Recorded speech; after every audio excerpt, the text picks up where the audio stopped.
Sponsored by Black Magic Design, the world's highest quality products for the feature film, post and broadcast industries. blackmagicdesign.com. And by NYC Webfest. Attention content creators. NYC Webfest is your premier festival for web series and short film. nycwebfest.com.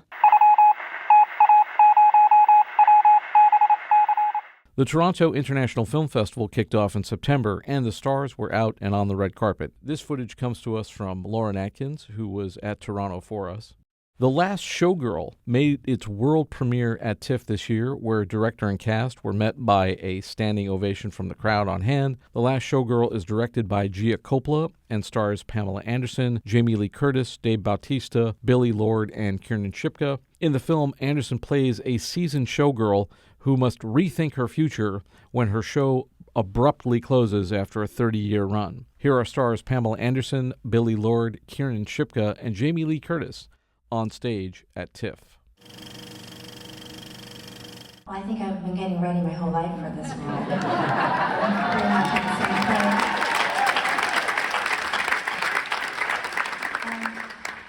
time. I was also just ready to do something. This when I read the script, it's the first time I ever read a good script, first of all. I never had a script given to me that was coherent. So I was like, I'm the only one who can do this. I've never felt that strongly about something, and you were so great to want me in the role, so after that I thought, you know what, I have nothing to lose. I'm just gonna do it, just be it. When I met with Gia, I spoke about my mom and my grandma's relationship, and getting to play this character was extremely cathartic for me because it felt like Shelley was my grandma and I got to be my mom, and I got to understand my mom on a deeper level than I ever had, and it was a beautiful experience, and to get to do that with Pamela was an absolute gift. She is a wonderful mother in real life and was a wonderful mother to me on this film, and I feel so lucky to have gotten to I could not dream of a better partner in crime than Pam. I mean, their relationship, obviously we jump into this movie at a very specific time, but I think what's so amazing just having seen it now is you really know, you feel like you know these people so well immediately, and I'm rambling because I'm still just so in awe of everyone up here. My God, but yeah, Jodie and Shelley have a very special, tender bond, and I think it's something precious, and obviously comes to be very fragile over the course of the film, and. It's, I think her kind of lifeline in a way. I also want to tell them one thing. This is independent cinema. This movie was made in 19 days. Wow. So that is the true 18 days. But that is the true testament to independent cinema and independent filmmakers like Gia. Because that's what you can get when you really combine beautiful writing and vision and great talent. And it's astonishing to me. Also making its world premiere at TIFF is the latest from director Mike Leigh. Hard Truths is the story of Pansy, played by Marianne Jean-Baptiste, a grief-stricken, bitter matriarch who constantly criticizes those around her. And now here's director Mike Leigh, along with Marianne Jean-Baptiste and David Weber at the Q&A after the screening. Nothing that you've just seen on screen is improvised. Nothing is being improvised. Everything that you've just seen has been very precisely scripted through rehearsal, starting with improvising. So I just wanted to receive that to your eyes. What's interesting to know is that I have a sense of humour, but Pansy doesn't. So, the stuff coming from her was said completely seriously, but obviously I could tell that it was extremely funny. Yes, I sometimes went back to where I was staying in London and observed the world as Pansy would, but it was kind of more from a research kind of place.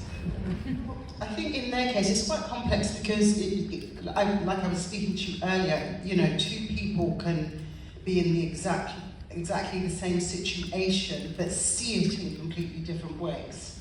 You know, that's why we get, oh, Mum liked you more than she liked me, or, you know, that person insulted me, and the other person will go, well, actually, no, they were just sort of asking you how you were, but you just took it in that way.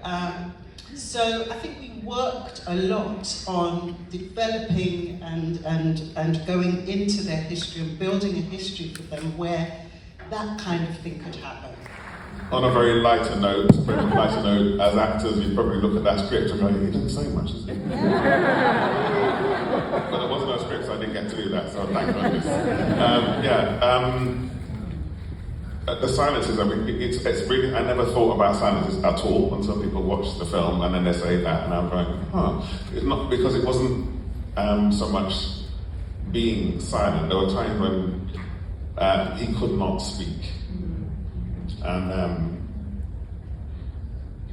it's the character. Yeah, he actually couldn't speak. There were things that happened in his life and things that led to that moment. They didn't just meet; they'd been together for 30 odd years, and also Pansy knows things about his past and about his mother that he thought he was safe, and he finds out he isn't safe, and so.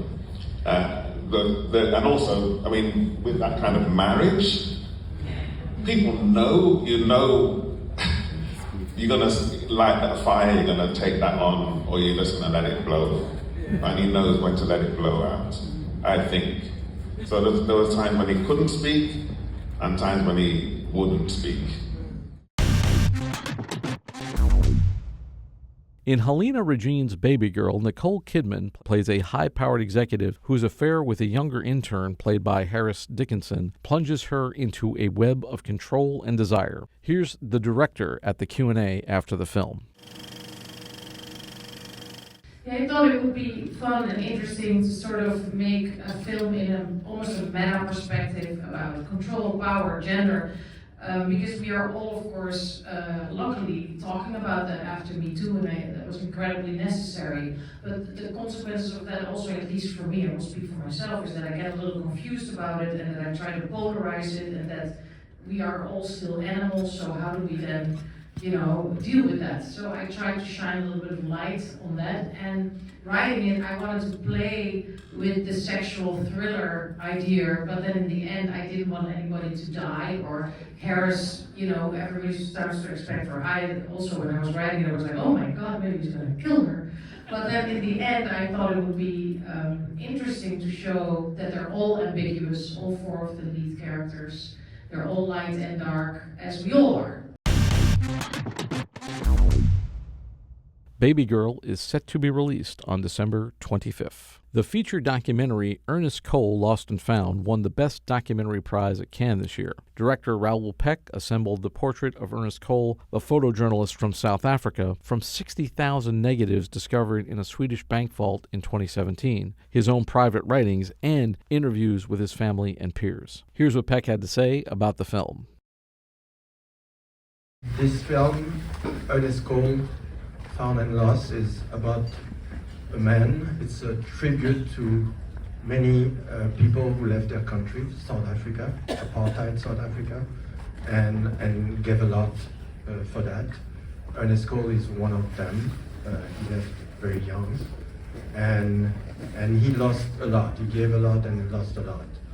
And this film is really a tribute to all of them who were in exile and still continue to fight for change.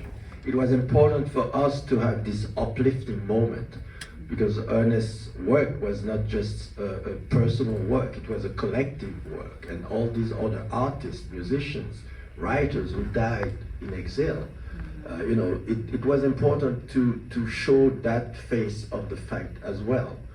And people, that sentence was the one that came in my head all the time, because when I first read about Earnest Cole, it was always, yes, this young, great photographer, he made his big book and then he disappeared and, became homeless, etc. I said, but there is a big piece of that missing, Why did he become homeless? Why did he, and so for me, having been in exile from Haiti and knowing what it means to be out of your country and every day to have news of somebody who died, somebody who was arrested, somebody who disappeared, you live with it every day.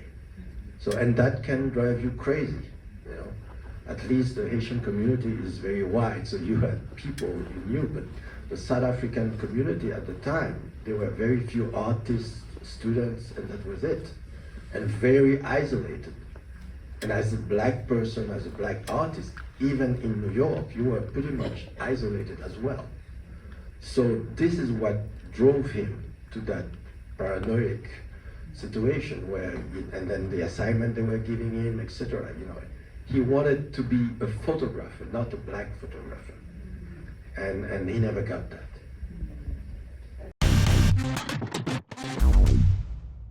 The Piano Lesson is an adaptation of August Wilson's Pulitzer Prize-winning play about the Charles family. This latest adaptation stars John David Washington and is directed by Malcolm Washington and produced by Denzel and Paulette Washington. Malcolm Washington spoke about the film being a family affair at the premiere.